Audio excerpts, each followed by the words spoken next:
Hello friends, आपके अपने YouTube channel mind blowing education में आपका स्वागत है।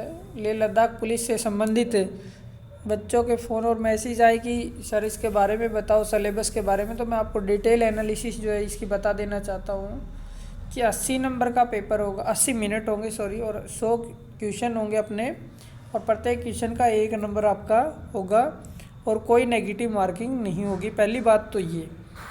दूसरा बात ये, will be in English only. Question paper for written exam will be English only.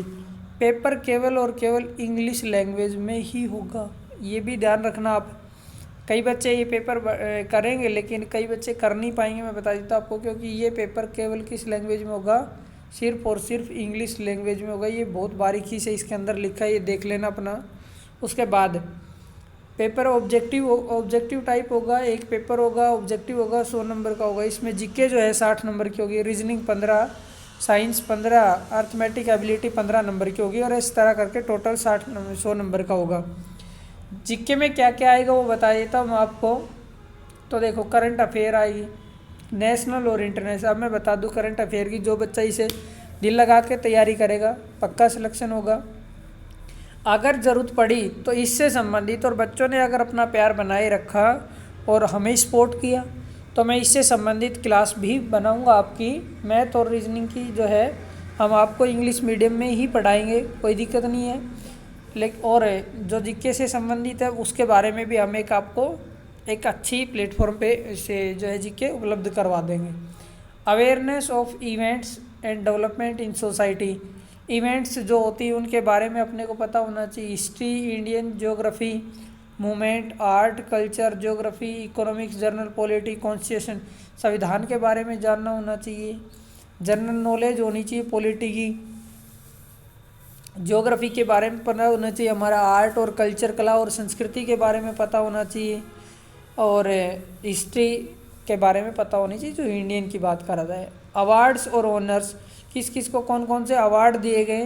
General awareness and current affair से संबंधित हाल ही में किसको कौन कौन से अवार्ड दिए गए, इनसे संबंधित अपने को नॉलेज होनी चाहिए। जनरल अवेयर ऑफ स्पोर्ट्स के बारे में, स्पोर्ट्स में अभी हाल ही में कौन किसने क्या जीता क्या नहीं जीता। और ये हाल ही की तो बात करता है। देखो एमटीएस में जो एग्ज़ाम चल रहा है उसमें पिछले 2-3 साल तक ही पूछ लेगी, तो अपने को कम से कम 2 साल की करंट जीके तो देखनी ही पड़ेगी।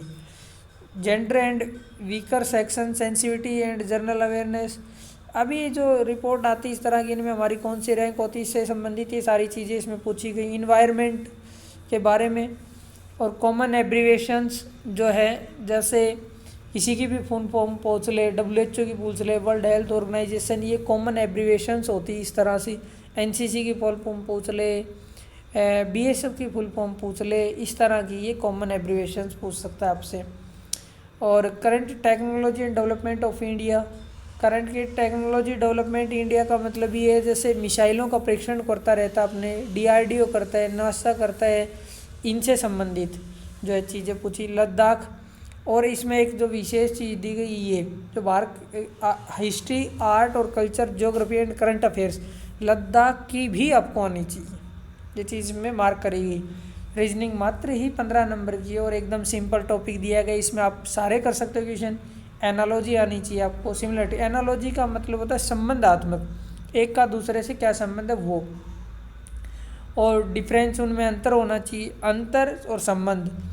स्पेशल विजुलेशन, किस तरह की आकृति होती है सेपियल विजुलेशन का मतलब, और spatial orientation. Problem solving, problem solving का मतलब ये होता है कोई भी सीरीज लिख दी आपको, उसके आगे कौन सा आएगा वो बताना अपने को। या फिर प्रॉब्लम सॉल्विंग में ये भी हो सकता है कि क्वेश्चन दे दिया, उसमें बता रहे हैं ये वहाँ बैठा है, वो बैठा है, ये इधर बैठा है, ऐसे करके कौन कहाँ पे बैठा है, कौन किसके दाएं बैठा है, इस तरह की प्रॉब्लम सोल्व करनी। या कुछ भी दे सकता है इसमें, तो कोई आसान, लेकिन आसान ही देगा। एनालिसिस, एनालिसिस इसमें भी संबंधात्मक, एनालॉजी और एनालिसिस ये दोनों चीज़ें लगभग सेम सी होती है।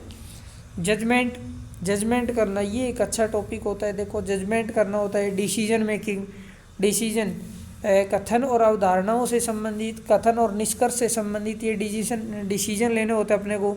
मान लो कहीं आग लग गई, भीड़ जमा हो रखी, वहाँ पुलिस उसे हटाने के लिए कौन सा डिसीजन ले सकती है। तो ऐसे नहीं है कि अपन गोली मार देंगे उनका, ऐसा नहीं है। तो क्या डिसीजन जो सही होना चाहिए, पुलिस ने उन्हें रिक्वेस्ट करनी चाहिए, नहीं गोले छोड़ने चाहिए आग के, सॉरी इनके पानी के, तो इस तरह के। तो विजुअली जो है इसके बारे में दिया गया। विजुअल मेमोरी, कोडिंग डिकोडिंग जो होती है, ये कोडिंग डिकोडिंग आपको सबको पता है, अल्फ़ाबेट के नंबर याद होने चाहिए आपको, कौन कौन से आएंगे उनसे संबंधित। नॉन वर्बल रीजनिंग में क्या आती है, आकृतियाँ आती है, आकृति, पेपर को मोड़ के कौन सी कैसी आकृति बनाई गई है।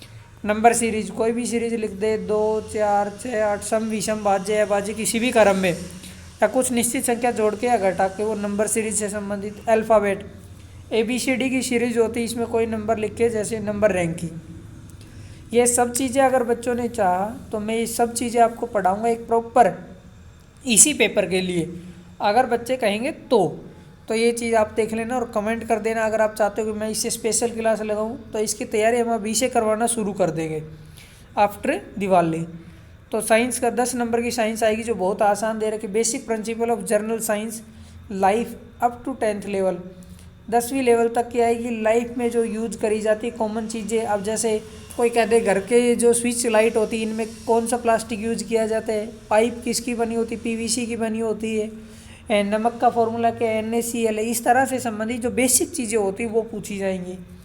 अर्थमेटिक में देखो इसमें ठीक दिया गया, कुछ नंबर सिस्टम है, संख्या पद्धति है, सिंपल इंटरेस्ट, साधारण ब्याज, एवरेज, औसत, रेशियो एंड प्रोपोर्शन, अनुपात समानुपात, परसेंटेज, प्रॉफिट लॉस, प्रतिशत, लाभ हानि, काम और समय, work and time and distance, समय और दूरी, clock and calendar. Clock and calendar ये रीजनिंग में आता है लेकिन इसने मैथ में लिख दिया, कोई बात नहीं, हम यहाँ पढ़ लेंगे। घड़ी और कैलेंडर से संबंधित। मेंसुरेशन, क्षेत्रमिति, प्रॉब्लम ऑन LCF और HCF, लघुत्तम समापवर्तक और महत्तम समापवर्तक की प्रॉब्लम, सिंपल इक्वेशन, साधारण चीज़ जो इक्वेशन बनती है वो, कि किसी ने 2 चीज़ें खरीदी 3 में बेच दी, इस तरह की जो छोटी छोटी चीज़ें बनती है, दोनों को मिलाकर 10 में खरीदा 20 में बेच दिया, इस तरह की। स्क्वायर रूट, बार और ग्राफ और डाटा इंटरप्रेशन से संबंधित जो चीज़ें ये आएंगी।